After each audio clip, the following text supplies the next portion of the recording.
Guys इस तरह से हम लोग करेंगे नेक्स्ट क्वेश्चन क्लास 10th का एक्सरसाइज 1.2 का क्वेश्चन नंबर 5 करेंगे, ठीक है। तो क्वेश्चन नंबर ये कह रहा है 5 कह रहा है check whether 6 to the power n can end with the digit 0 for any natural number n। बोल रहा है क्या कि कोई भी एक नंबर है, जैसे कि कोई नंबर है 6 टू द पावर n है, बोल रहा है कि can and with the digit 0, यानी कि वो अगर 0 से अगर एंड होता है for any natural number n, यानी कि बोल रहा है n क्या है जहाँ पे 6 टू द पावर n, और n क्या कह रहा है हमारा नेचुरल नंबर बोल रहा है, ठीक है, और n नेचुरल नंबर बोल रहा है तो क्या कह रहा है कि एंड होगा वो 0 से, तो इसको चेक करना है, ठीक है। तो हम लोग करते हैं इस क्वेश्चन को, कोशिश करते हैं करने का, ठीक है। अब हम लोग करेंगे क्या, इसमें कुछ कंसेप्ट है जो कि बहुत ज़्यादा इंपॉर्टेंट है, जो आप लोगों को समझना पड़ेगा।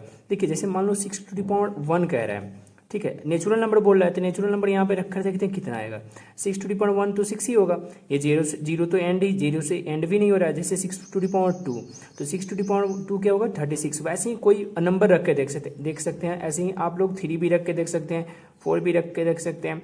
तो इसका नंबर ये लास्ट में हमारा 0 आएगा जब ही हमारा एंड होगा, तो ऐसे सिचुएशन में तो आ नहीं रहा है, ठीक है। कुछ कंसेप्ट और भी मैं बता रहा हूँ, जैसे कि देखिए गाइज आप लोगों को बहुत ज़्यादा इसमें थोड़ी सी कुछ ज़्यादा कॉम्प्लिकेटेड नहीं है, सिंपल है, और भी कुछ कंसेप्ट बता रहा हूँ। इसमें एक बात ध्यान रखने वाला है क्या कि देखिए कंसेप्ट ये है कि कोई भी नंबर जिसके अंत में 0 हो, ठीक है, कोई भी नंबर जिसके अंत में क्या होना चाहिए 0 हो, ठीक है, तो उसका प्राइम फैक्टर 2 और 5 जरूर आएगा। अगर कोई भी नंबर जैसे लास्ट में जिसके अंत में 0 हो तो उसका प्राइम फैक्टर डेफिनेटली 2 और 5 आएगा, ठीक है। जैसे एग्जाम्पल मैं बता रहा हूँ, जैसे 10 हो गया, ठीक है, 10 है, लास्ट में क्या है 0 है, तो इसका प्राइम फैक्टर हमारा 2 और 5 डेफिनेटली आएगा। देखिए करके मैं दिखाता हूँ, जैसे मान लो 2 5 जा 10, ठीक है, वैसे ही 5 1 जा 5, देखिए लास्ट में 0 है तो हमारा प्राइम फैक्टर क्या है 2 और 5 आ गया। वैसे ही आप लोग और भी ले सकते हैं, जैसे मान लीजिए 40 ले लिया, ठीक है, इसका भी प्राइम फैक्टर करके देख सकते हैं, 2 से 20, फिर 2 से 10, फिर 2 से 5, तो इसका भी प्राइम फैक्टर हमारा क्या है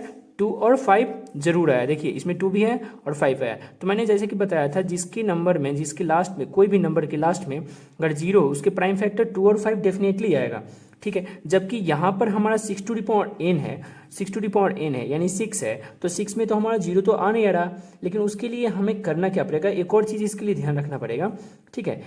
जरूर अगर 2 और 5 आ रहा तो डेफिनेटली वो क्या होगा, वो हमारा प्राइम फैक्टर 2 और 5 आ रहा तो वो पॉसिबल होगा, ठीक है। उसके लास्ट में 0 आ भी सकता है, वो होगा, डेफिनेटली होगा। जिसके लास्ट में अगर 0 होगा उसका प्राइम फैक्टर 2 और 5 डेफिनेटली होगा, ठीक है। तो देखते हैं इस क्वेश्चन को करते हैं। सबसे पहले लिखेंगे here 2 into 3, 6 to the power n का प्राइम फैक्टर क्या होगा 2 इंटू 3 होगा, पावर में क्या होगा हमारा n, ठीक है।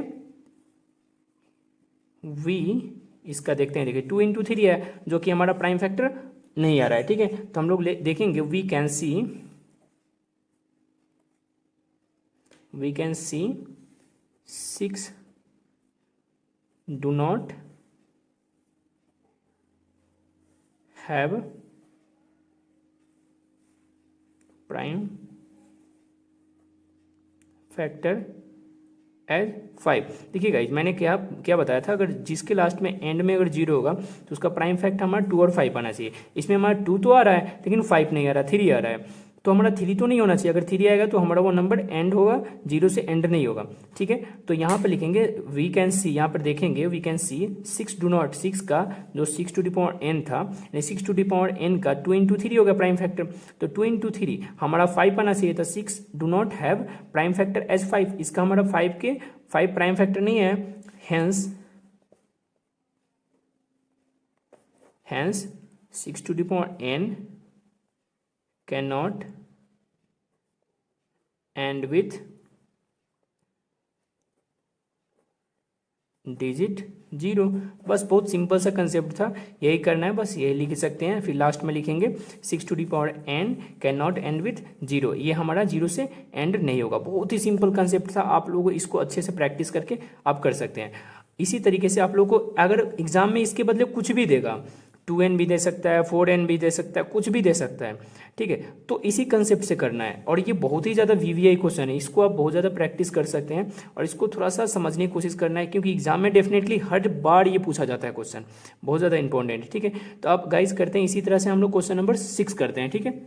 तो गाइज इस तरह से देखते हैं क्वेश्चन नंबर 6। क्वेश्चन नंबर 6 कह रहा है explain why 7 into 11 into 13 plus 13 and 7 into 6 into 5 into 4 into 3 into 2 into 1 plus 5 पर कंपोजिट नंबर।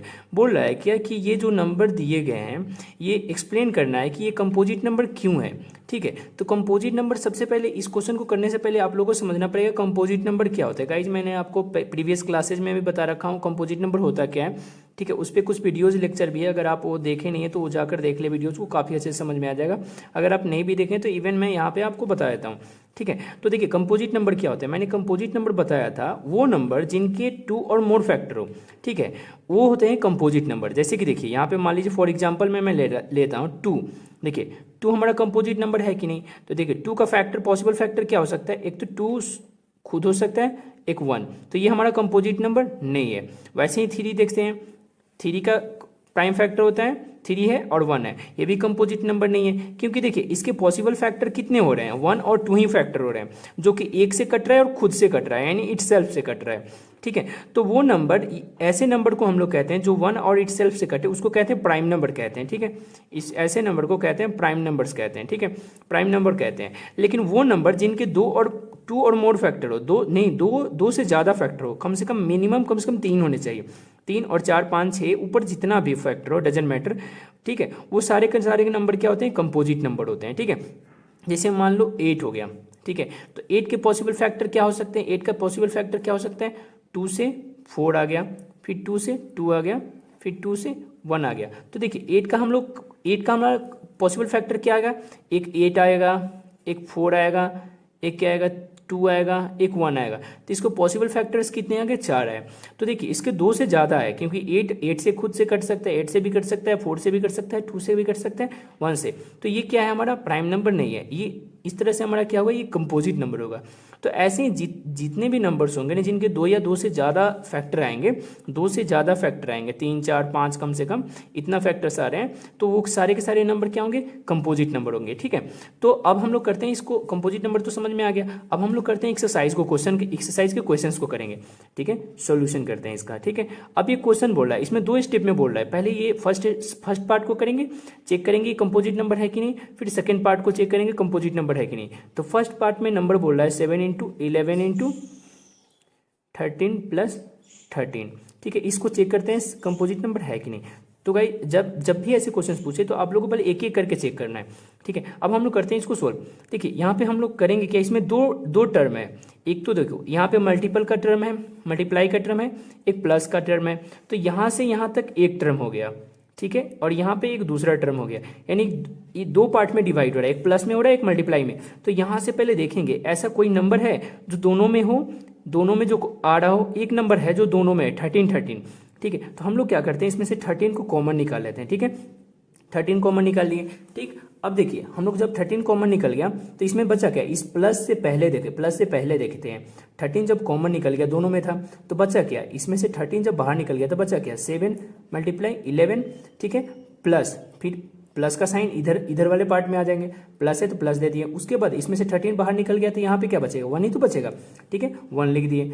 अब लिखेंगे 13 ब्रैकेट देंगे। अब 7 में 11 से मल्टीप्लाई करेंगे तो कितना होगा, 77 प्लस 1। अब हम लोग इसको ऐड कर लेंगे, लास्ट में ऐड का काम करेंगे। 13 इंटू 78 कितना हो गया, 78 आ गया। अब देखते हैं ये हमारा प्राइम नंबर है कि कंपोजिट नंबर है कि नहीं, चेक करना है।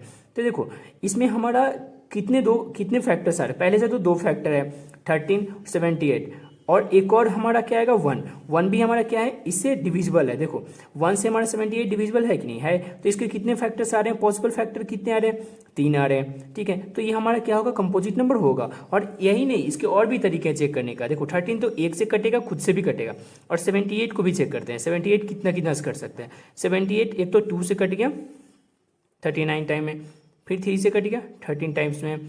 ठीक है, फिर 13 से कट गया 1 टाइम्स में, यानी 78 का फैक्टर कितने आ रहे हैं, 2 भी आ रहे हैं, 3 भी है और 13 भी है, तो 78 का फैक्टर पॉसिबल फैक्टर्स कितने हो रहे हैं, 3 पॉसिबल फैक्टर्स हैं और 1 भी है 78, यानी कि 1 से भी कट सकता है, ठीक है। तो इसके मैक्सिमम 3 या 4 से 2 से ज़्यादा फैक्टर है, ऑलरेडी 3 है ही, और 78 का भी और भी 3-4 और भी फैक्टर्स हो सकते हैं, ठीक है। तो इस तरह से हमारा ये क्या होगा, हमारा प्राइम नंबर तो हो नहीं सकता है, क्योंकि प्राइम नंबर में 2 ही फैक्टर होना चाहिए पॉसिबल, 1 एंड इट सेल्फ, और इसमें तो 3 फैक्टर आ रहा है। इस तरह से हमारा क्या होगा, ये नंबर कंपोजिट नंबर होगा। तो लिखेंगे इट इज कंपोजिट नंबर। ये फर्स्ट तो प्रूव हो गया, फर्स्ट नंबर तो प्रूव हो गया कंपोजिट नंबर है। अब सेकेंड स्टेप में करते हैं हम लोग, सेकेंड नंबर इसमें इस नंबर को करके लेकर देखते हैं कि ये इसको प्रूव करते हैं सेकेंड वाले नंबर को कंपोजिट नंबर है कि नहीं।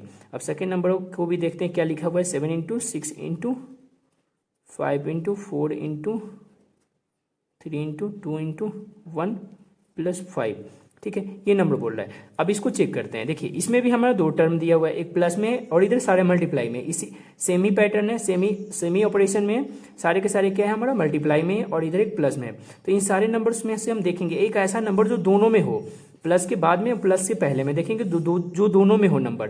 तो हमारा दोनों में एक 5 दिख रहा है, दोनों तरफ है, ठीक है। तो 5 को हम लोग क्या करेंगे, कॉमन निकालेंगे। जब 5 हमारा कॉमन निकल गया तो बचा क्या, इधर क्या बचा, 7 मल्टीप्लाई 6 मल्टीप्लाई 5 मल्टीप्लाई 5 नहीं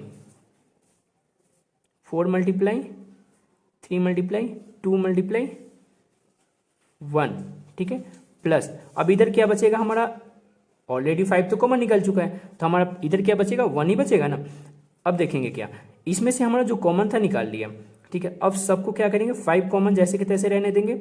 अब इस सबको मल्टीप्लाई कर लेंगे, ठीक है। 7 6 जा क्या हो गया 42, और 42 इसको भी मल्टीप्लाई है, 4 3 जा 12, 12 2 जा 24, तो 7 6 जा 42 मल्टीप्लाई 4 3 जा 12, 12 2 जा 24, फिर 24 में 1 से करेंगे तो 24 ही रहेगा, प्लस 1 है तो प्लस 1 लिख देते हैं, ठीक है। उसके बाद देखते हैं 5 मल्टीप्लाई, इसको मल्टीप्लाई करेंगे तो कितना आएगा, 42 मल्टीप्लाई 24, 4 2 जा 8, 2 2 जा 4, 4 4 जा 16, और 16 और 4 20, कैरी 2, और 4 2 जा 8 और 2 10, तो हमारा कितना आ गया 1008 आ गया। इसको ब्रैकेट हट जाएगा, मल्टीप्लाई आ जाएगा, 1008 प्लस 1, ठीक है। इसको नहीं ब्रैकेट दे ही देते हैं अभी, ठीक है, क्योंकि ब्रैकेट का अभी 1 और बच रहा है। 5 मल्टीप्लाई 1008 प्लस 1 कितना हो जाएगा, 1009 हो गया, ठीक है। अब हम लोग चेक करेंगे, देखिए 1009 आ गया।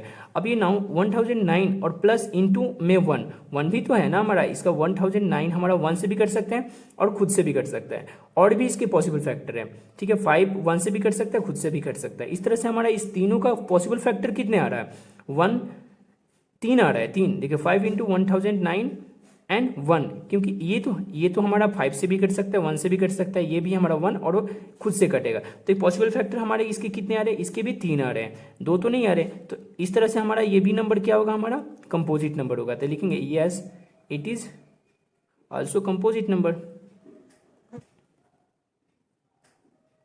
इस तरह से हमारा दोनों नंबर को प्रूफ हुआ। इस तरह से हम चेक कर सकते हैं, कोई भी नंबर हो इस तरह से हम चेक कर सकते हैं वो कंपोजिट नंबर है कि नहीं। गाइज अच्छे से एक्सप्लेन हो चुका है, अगर कोई भी डाउट हो तो आगे आप कमेंट सेक्शन में जरूर लिखें, ठीक है। अब करते हैं क्वेश्चन नंबर 7, ठीक है।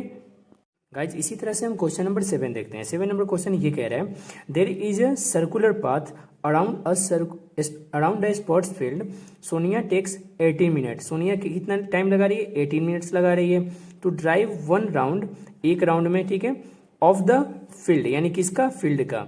While Ravi takes 12 minute, Ravi कितना मिनट लगा रहा है, 12 मिनट लगा रहा है। फॉर द सेम यानी कि सेम, ठीक है। Suppose they both start at the same point, यानी कि सेम पॉइंट से वो स्टार्ट कर रहे हैं, ठीक है। एट द एंड टाइम, यानी कि at the end time, and go in the same direction, उसके बाद एंड टाइम में क्या कर रहे हैं, वो दोनों सेम डायरेक्शन में जा रहे हैं। After how much minutes will they meet again and the starting point, यानी बोल रहा है कि वो दोबारा फिर से स्टार्टिंग पॉइंट, मतलब कि दोबारा वो सेम पॉइंट पे कब मिलेंगे, ठीक है, ये चीज बताना है। तो देखिए गाइज, जब भी ऐसे क्वेश्चंस पूछे, जब सेम पॉइंट से चल रहे हो, सेम डायरेक्शन में जा रहे हो, ठीक है, अगर ऐसे जब क्वेश्चंस पूछे तो हमें करना क्या है, सिर्फ और सिर्फ उनका क्या करना है, एलसीएम निकाल देना है। जो भी टाइम दिया हुआ है 18 मिनट्स एंड 12 मिनट्स का क्या करना है हमें, टाइम जो भी टाइम दिया होगा उनका एलसीएम निकाल करके बस उनको क्लियर कर देना है, ठीक है। बस उसके बाद हमारा आंसर आ जाएगा, ठीक है। तो हमें क्या बोल रहा है, कितने टाइम मिनट बोल रहा है, 18 है ना, तो 18 मिनट्स का क्या करेंगे, एलसीएम फैक्टर निकालेंगे।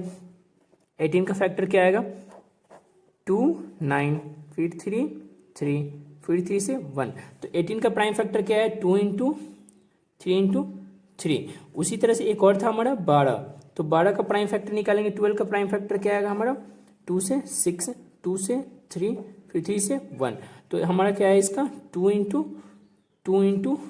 3, ठीक है, इंटू 1 लगा देते हैं, इसका भी 1 लगा देते हैं, ठीक है। अब हमें क्या करना है, इन दोनों का एलसीएम लिखना है, एलसीएम निकालना है, ठीक है।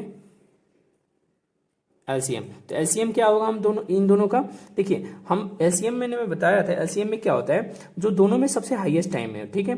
तो इन दोनों में, इसमें भी 2 है, इसमें भी 2 है, और इसमें क्या है हमारा 3 2 टाइम्स है, इसमें हमारा 3 1 टाइम्स है, तो हम लिखेंगे सबसे ज्यादा टाइम्स वाले, 3 को स्क्वायर लिख देंगे। 3 स्क्वायर 2 टाइम्स है, इसलिए 3 का स्क्वायर लिख दिया। फिर इसमें 2 1 टाइम है, इसमें 3 2 टाइम्स है, तो सबसे ज्यादा वाला लिखेंगे। कितना टाइम्स है इसमें, 2 टाइम्स है, तो 2 का भी स्क्वायर का लिख देंगे, ठीक है। और 1 1 दोनों में है, 1 1, तो 1 लिख देंगे, ठीक है। अब 3 का स्क्वायर कितना होगा, 3 3 9, और 2 का स्क्वायर कितना होगा 4, यानी 9 4 36 मिनट्स, यानी 36 मिनट में वो क्या होंगे, दोनों को दोनों सेम पॉइंट्स में फिर दोबारा मिल जाएंगे। 36 मिनट के बाद वो दोनों के दोनों क्या होंगे, स्टार्टिंग पॉइंट पे फिर वापस आकर दोनों एक ही बार आकर मिलेंगे, ठीक है। तो ऐसे क्वेश्चन जब भी गाइस पूछे तो आप लोगों को करना क्या है, सिर्फ और सिर्फ दोनों का एलसीएम, 2 नंबर जो नंबर दिया होगा उस दोनों नंबर का एलसीएम निकाल करके बस हमें छोड़ देना है, बस क्लियर हो गया। इस तरह से हमारा एक्सरसाइज कंप्लीट होता है, ठीक है गाइज। अब नेक्स्ट वीडियो में मिलेंगे अगले एक्सरसाइज में, ठीक है।